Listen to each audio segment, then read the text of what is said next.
What do you think about everything? How do you feel about the world? Is it too much sometimes? Is it a real mess?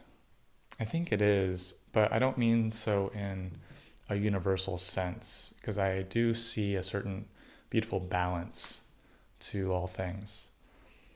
And yet, when I wake up in the morning, I shift from this slumbering mystery into this reality that's just so much in conflict, so disordered and messy.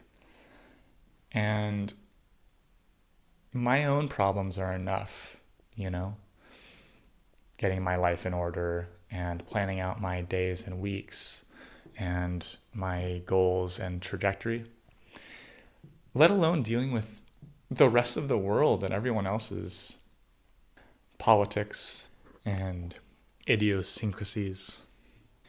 But I do want to deal with these things. I want to be part of a community. I want to work together beside my neighbors to build the world we all want to see. And I just don't see that happening. I feel like when something newsworthy occurs, everybody has their initial knee-jerk reactions to it, left wing, right wing, anarchist, whatever. And we try to just match our own intuitions with what we see. And most often, it's very difficult for me, at least, to do that because my intuitions are vast and they go in many directions. I can sympathize with this obvious thing while still criticizing it or seeing the point of view on the other side without endorsing it. And I don't think enough of that kind of thing happens in this day and age. And it needs to. It needs to happen. I think we need to keep our minds as open and flexible as possible, but also have conviction, believe in things, and be careful how we believe and what we believe. I'm embarking now on this kind of journey. I've been going through it my whole life, born in California, coming of age in New York City, moving now to Berlin as an expat, and maintaining my convictions and my dedications to my art and my writing. And now I want to start really thinking out loud here in this podcast format about anything and everything. I want to sort things out, and I don't want to shy away from controversy because I've done that too much in my life already. I've always been drawn to controversy and exploring and playing with the nuances, debating with people on various topics, but too often these kind of little debates and arguments end badly. You know, I feel alienated from my friends and my family because we just don't quite see certain issues and stories in the same way. And it really hurts me, if I'm honest. I find it kind of heartbreaking when I feel something very true and pure and can't express it, or fail to express it at least. And it's probably the same the other way around, where I might not be hearing a person fully. I like listening to people. I like podcasts and monologue formats, as well as structured dialogues and debates, because it does let me reflect on my own thoughts and sort of construct a proper line of thought on any given subject. And I want to start putting that into practice here and helping others do the same, because it's really important for us to get our minds straight. If we're going to have a better world and a better organized society, I think it's important to do that kind of thing.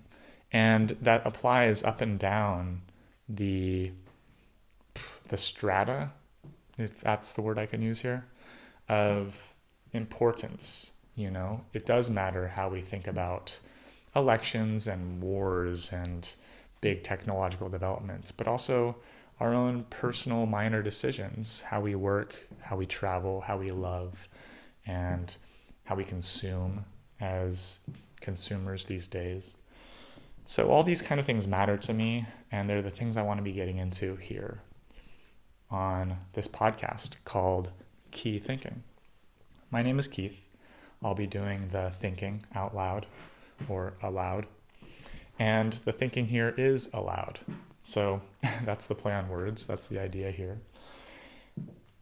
Too often I censor myself, and I might have to do that here, but I really don't want to. I really want to just express myself freely and openly. And I know that you'll be the judge of what I'm thinking, of what I'm saying. It's okay that we do judge. I judge, and I think it's natural. I think it's okay to be discriminating with ideas and tastes. Obviously, there's a wall that you hit where you start judging people's characters unfairly, too harshly, based on unfair premises. And that's all true, I think that's where judgments and prejudices get their bad names from. And I won't be doing that here. But I do think it's important to admit to ourselves that we have certain beliefs and tastes and interests, and that we can screen for those kind of things. So, yeah, I want to expound on my natural intuitions and check myself where I might go wrong, where what I say might not match my own ideals, actually, where I can actually notice a discrepancy between who I want to be and who I am, because I think it's okay to be aspirational and not yet perfect, and we do have these built-in biases. Speaking of aspirations, I've been aspiring to make this podcast for a long time now, and I just hadn't done it. And I want to admit to you now some reasons for that.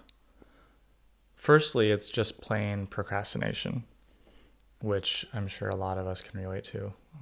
Maybe you can relate to. It's just easier to not do something, frankly. And why bother doing most things,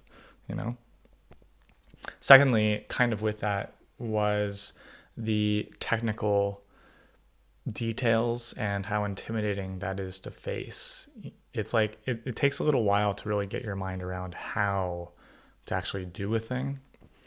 In this case, what mic to use, what to plug it into, what app or program to use, and how do you go about publishing a podcast? I didn't know any of this.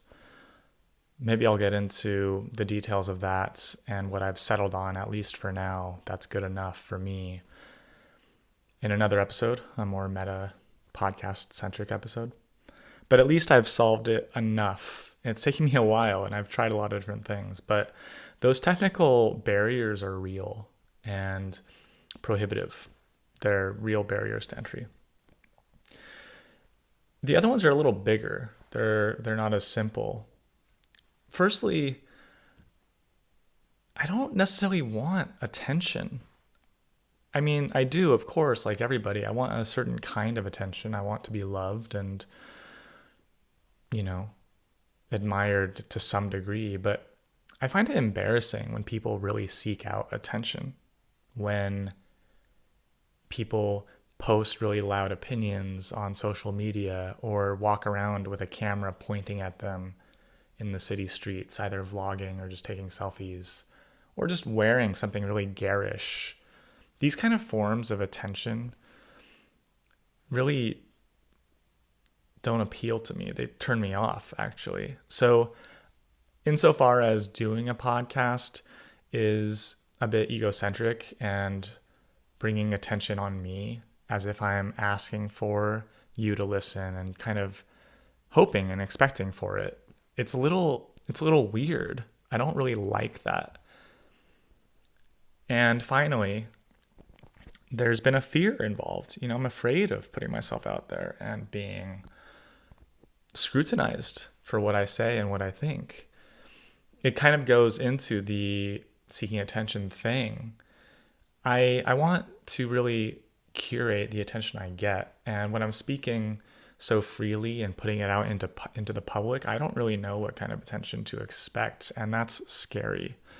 especially if I go into controversial topics, which I plan on doing.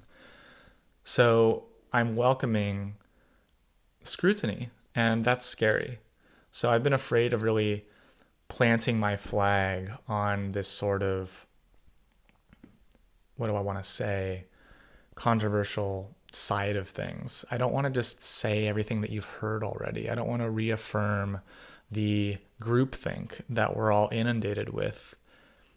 And we know what that is. It depends, I guess, on what side of the aisle you sit on, but I'm coming, for instance, from the left, from the radical left in my younger days to now more of a, well, I guess it's still radical, this kind of resist movement on my Facebook feed that I've ignored for a while now. It's just this attitude of like, say what we think or else. And I don't want to be ostracized from my friend groups and my communities. That's not a fun feeling. And yet I think I have thoughts that challenge those things. I have more complex opinions that I want to say. And I'm tired of holding back. I'm tired of silencing myself and self-censoring. It's not fun, and it's not a good feeling for somebody that's perhaps naturally inclined to be expressive and opinionated, which I am. So I just have to say it. I have to get my piece out, I have to make myself heard to whoever wants to listen. And if I get some blowback for that, if I get scrutinized for that, so be it. Like, I'm tired of just straddling the fence and staying quiet so that I don't offend somebody. I'm quite a convicted person. I feel strong in my convictions, I should say. And I'm not afraid of what I think. So I think it's time to speak up, because somebody should be. And of course people do. And I kind of want to join those people. Those are the people I admire. So even though I find it a little embarrassing, a bit off-putting even to myself, I just have to do it. Like the feeling of discomfort of saying nothing is stronger than my feeling of embarrassment or fear at this point. And it's actually kind of exciting now. I actually do want to say what I'm really thinking in deep, even dark ways. I want to go places that are challenging, and I hope you come with me for that. I think it'll be fun and exciting. And maybe it'll even be an example, because if anyone else is living with the burden of silence and stifling themselves just to be benign and inoffensive, I just don't know how long you can go on doing that. Frankly, I'm tired of that feeling. So that's why I'm starting this now. And I think the main objective here with this podcast is to pursue truth. Generally, that's the ultimate virtue here in this podcast. I think it's, perhaps my ultimate or second virtue in my life, beauty being another. And I explore beauty through arts and design. And yeah, I love beauty, but this isn't the format for that. And that's the kind of thing, you can explore aesthetics through other means, but how do you get toward truth? I think that podcasting and just talking out loud, having conversations in general, but specifically just talking and writing as well, is a great way to aim for truth. And I put truth above things like emotion and personal well-being. I don't want to be afraid to offend people. I don't want to tiptoe around things for the sake of people's feelings. And growing up, my friends have always called me out for this urge that I have, where I have stepped on people's toes and hurt people's feelings. And I feel bad for that. I'm not a sociopath. I have empathy. And when I see that people are hurt by my callousness, I feel bad. And I think I've toned it way down, which works in terms of functioning in a social situation, but it hurts me and my soul because it's against my nature to to censor myself. So I don't want to censor myself. I'll behave and act appropriately here. I'm not going to be a madman, but I do want to try and peel back these layers of political correctness and etiquette and just repeating what we all hear to fit in and get points from you as like some sort of comrade or something. Like, I don't want to worry about that stuff. I want to just think, I want to be free. And that freedom I want to use to pursue truth in the very academic sense of the word, I think that universities should be embodying this pursuit of truth, and that maybe we're losing that, but I'm going to save that again for another dedicated podcast. So that's my aim here. Whatever I'm talking about, I'm trying to get to the essence of it, to the truth of it. When I talk about something like a certain film, maybe I can talk about the aesthetic value of it and how it's made, but ultimately I want to know what it is fundamentally, why it exists, what's the point of this, what's its grand truth about it. So I think I'm mostly going to focus on politics for the beginning of this anyway. Maybe. I'm not sure yet how I'm going to do this. I have a lot of political topics that I've been thinking about, so I want to hit those, but I don't want to just be political. I know how boring politics can be, and that's a big word. It depends how we define politics. There's that Capitol Hill gossip version of politics that you see on CNN, updates every news cycle about who's doing what and whatever. I don't care about that stuff. That's politics, but not really. That's more like the soap opera of politics. And then there's like the more like dictionary definition of like manipulation and, coercion, of trying to get people to do what you want and building alliances and this kind of stuff. That's playing politics. That's not the point here either. That's not what we're going to be caring about, unless it's about literal cultural flashpoints in which that happens. What I really care about are policies, how we run the world, how our countries are run and operated, and what kind of governments we form, and what kind of laws we abide by, and these kind of things. I care about that stuff. I care about how our values are literally sewn into our lives through law and the making of those laws through politics.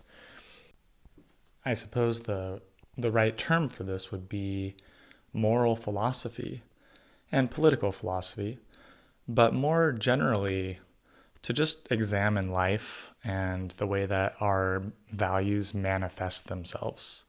I guess that's my primary aim.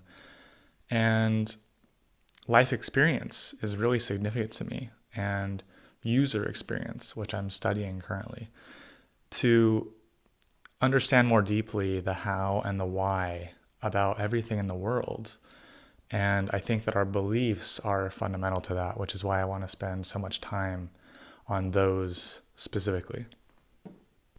I think just to finish up this intro episode, I'll tell you a little bit about myself. I've been, dropping hints here and there about who I am, but just to give you a better understanding of your faithful narrator.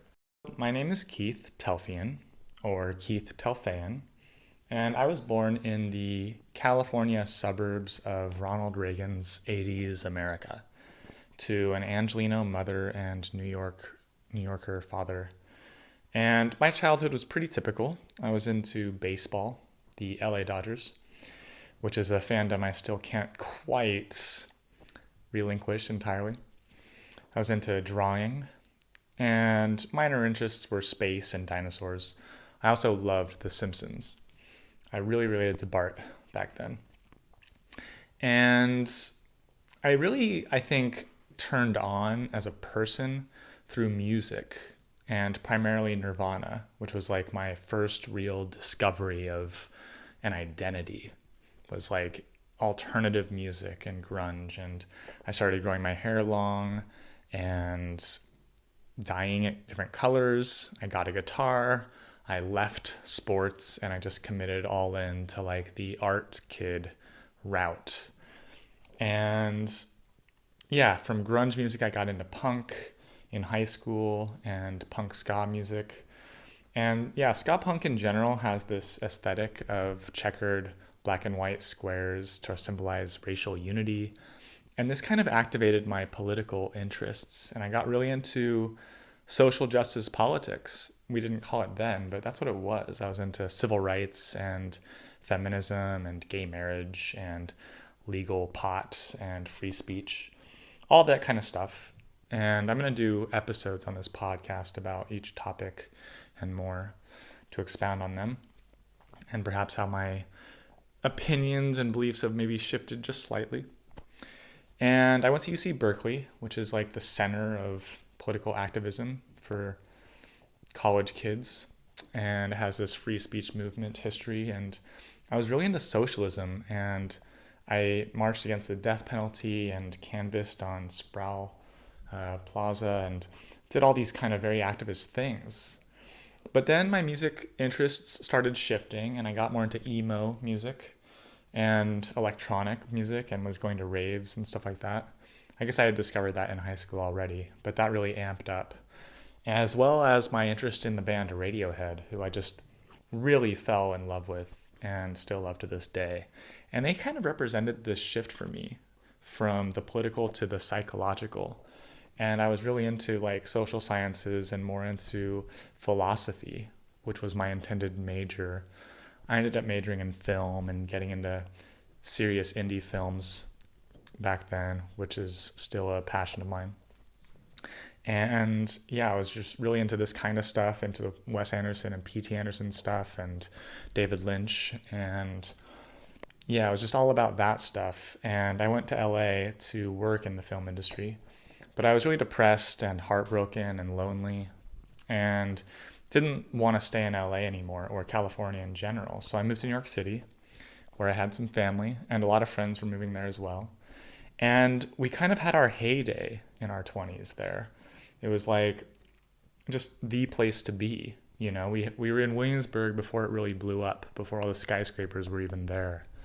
And it was amazing, you know, a lot of great memories and just working odd jobs in the film and the art scenes. And yeah, it's just trying different things out, exploring life. I started substitute teaching as well and decided to go back to school for my master's degree. I studied fine art, photography, and video. And that's how I kind of discovered Berlin as this kind of beacon for artists. And so I came to Berlin and loved it, and I just decided that I wanted to move there. So I kind of packed everything up, and I had to say goodbye to a lot of great things in New York. My great relationship and apartment and family.